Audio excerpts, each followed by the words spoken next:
င်္ဂလာပါဗျ။ရှိသုံးနေ့တွေဖြစ်ပါစေတော့ချစ်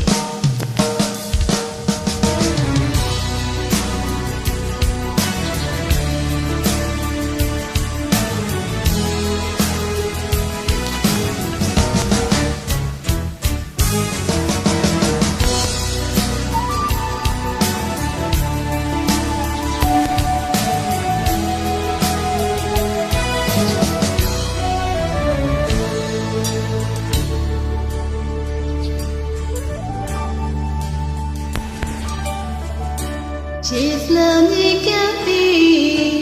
ဝေဒနာရှင်လက်တီကိုသိချစ်နေကစု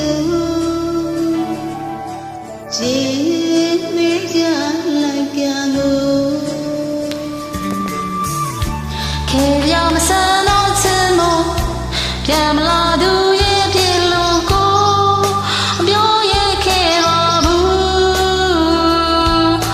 အော်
ဝေဒနာချစ်လွန်တီကိုတီးချူညီရဆိုရင်တဲ့ကလိုက်ခါမို့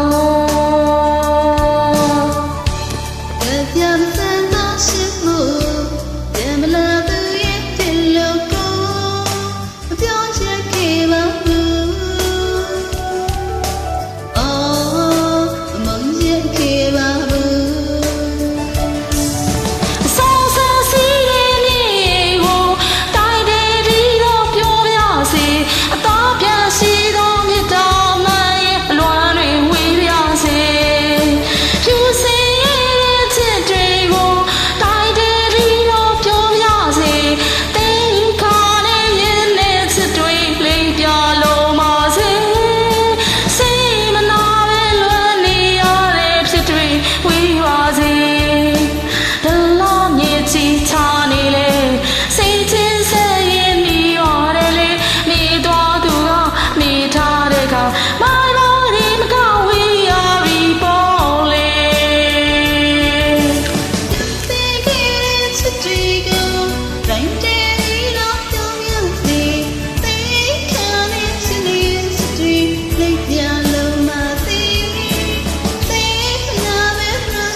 ကျေးဇူးထူပါဗျ။ထာဝရချမ်းမြေပါစေတော့ချစ်